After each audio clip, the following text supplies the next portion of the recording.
Hot News Women's March 2019. Thousands across the U.S. march for third year. USA News Al Jazeera. Women and supporters across the U.S. march against Trump amid government shutdown and controversy within the movement. Washington, D.C. Sherry Kane, a 78-year-old Kentucky native, said she's lived a long time and has seen a lot of change in the world, but that's why she brought her family to Washington, D.C. on Saturday for the third annual Women's March. We. 4 generations of the Kane family, Sherry, her daughter, granddaughter, and great-grandson joined thousands of women and their supporters who marched nationwide. This year's march came against the backdrop of a partial government shutdown, now in its 29th day, that started after Trump refused to back down on his demand for more than $5 billion in funding for a wall on the U.S. southern border. The forecast of rain and snow in Washington, D.C., on Saturday, combined with the National Park Service limited snow removal services due to the shutdown, prompted D.C. organizers to change the route of the march, according to local media. Protesters marched past the Trump International Hotel chanting, "All." At one point, a woman released a Trump baby balloon into the air and the crowd started waving, cheering, and yelling, "Good." Some held signs that called for Trump to be impeached, others emphasized the need to believe survivors of sexual assault and rape, and many demanded an end to the shutdown. Raquel Chi held a sign that read, "See.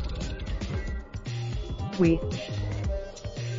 She told Al Jazeera she brought her 4 children with her to the march to give a voice to her brother, uncles, and murdered or missing indigenous people across North America. We. The Women's March movement began after the 2016 election of Trump. The day after his, according to organizers, this year's march focused on the success of the 2018 midterm elections, which saw a record number of women run and get elected to office.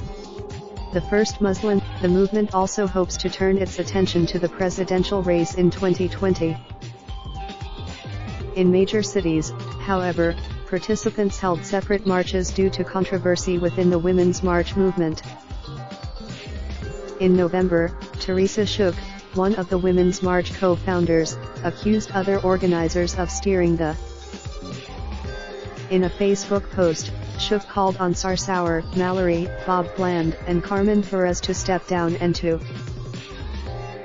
The 4 organizers denied the allegations, but Sarsour said in a statement that the movement should.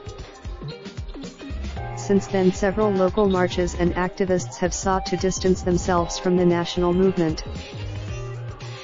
Despite the controversy, thousands of women showed up to marches on Saturday.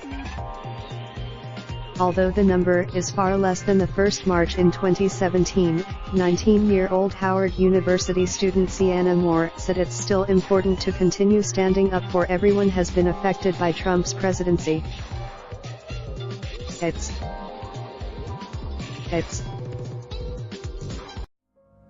Raindrop, drop top smoking, no cooking the hot pot. Fucking on your bitch, yeah, that. Looking up, open the park,